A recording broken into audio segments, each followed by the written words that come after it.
Hello friends, and welcome back to this course titled as British Poetry. Friends, we have successfully completed Unit 4 and now we are moving towards Unit 5.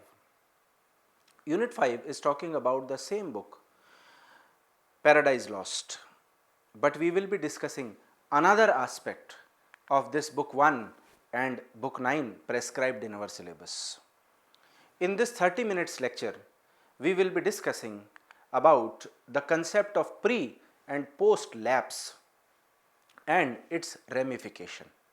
So, you might find this topic as very, let's say, complex to understand, but I will try to simplify this content, simplify this, let's say, subtopic of this book, Paradise Lost. But before moving to the main content, let us try to understand what you are going to learn from this 30 minutes lecture. What will be the, let's say, lecture outcome of this lecture? You would be able to understand theme and structure of epic in reference to pre and post lapse and its ramifications. So, basically today you are going to learn that what is the, let's say, theme of an epic, what are the structures of an epic, especially in reference to pre and post lapse. What are you going to, let's say, learn from that? So, without wasting much time, let us move towards this concept of pre and post lapse. Milton's effort in scholarly endeavor put a strain on his eyes from the very childhood.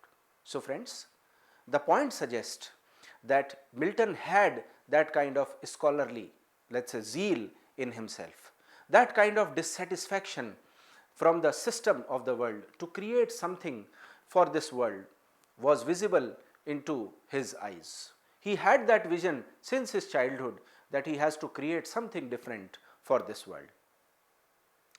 When he became completely blind, he used his pen more strongly to point out the vices around him and to serve the society this way.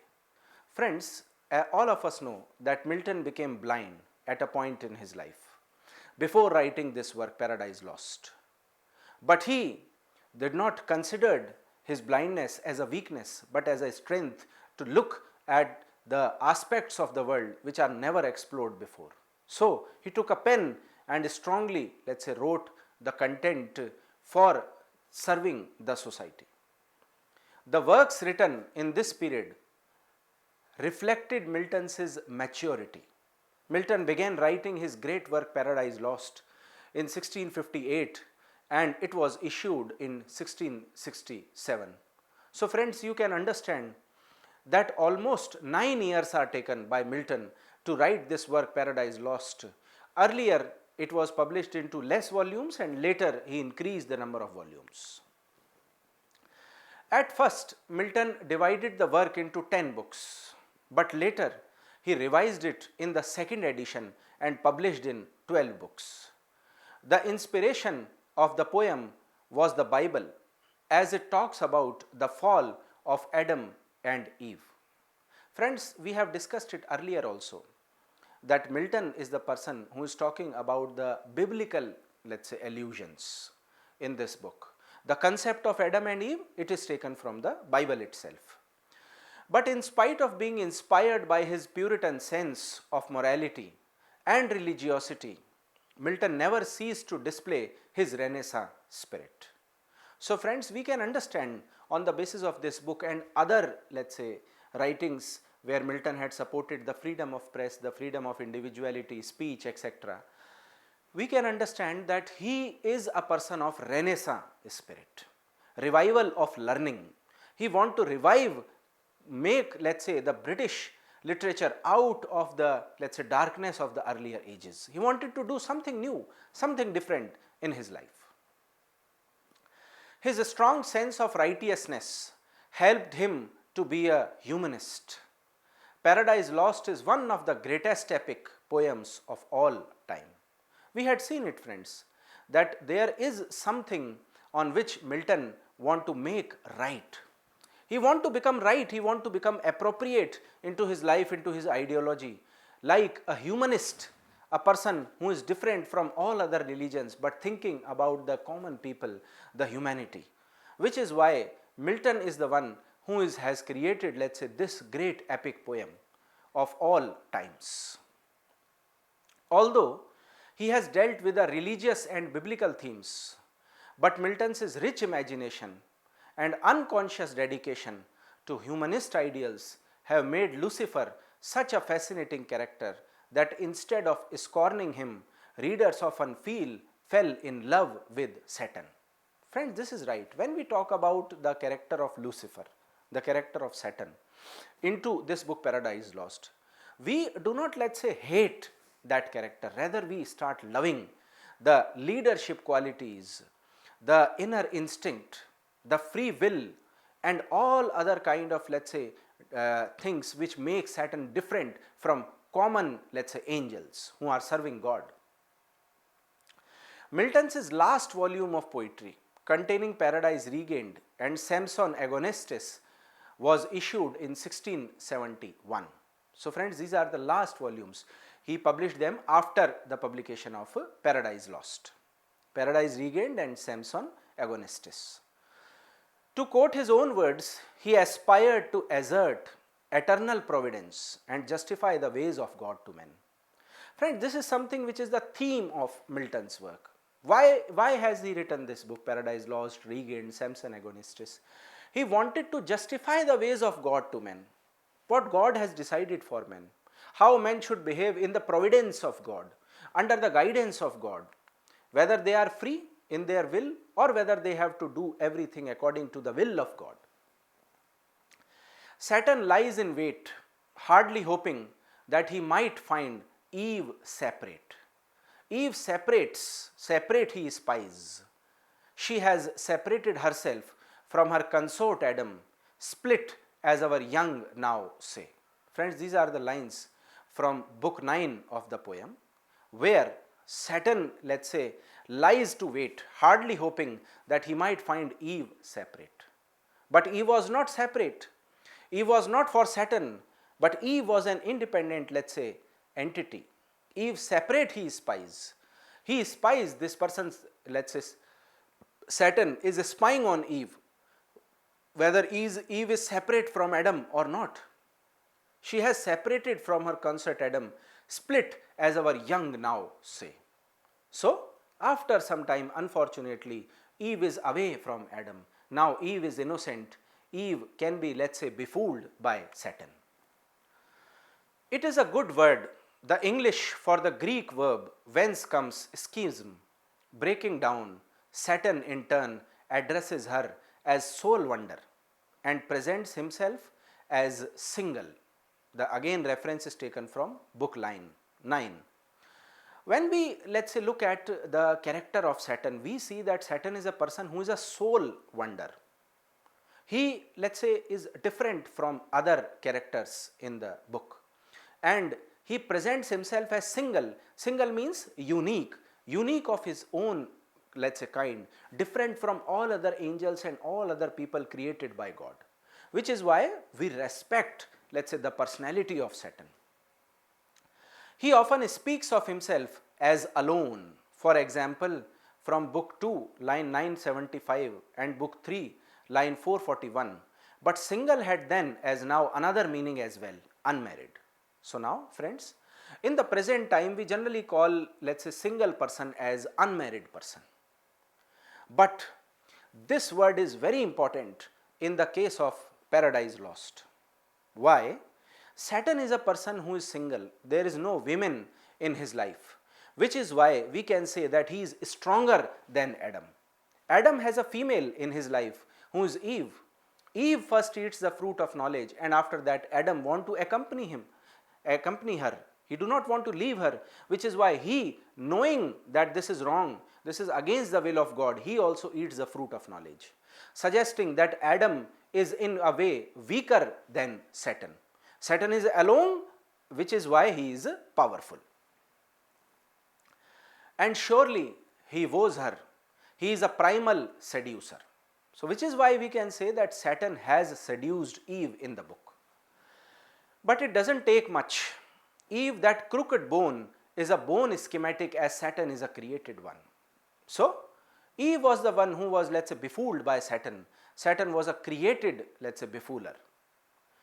Or it is at least a great question just how and his lost of fallen angels came to be heaven's splitters, the aboriginal Protestants.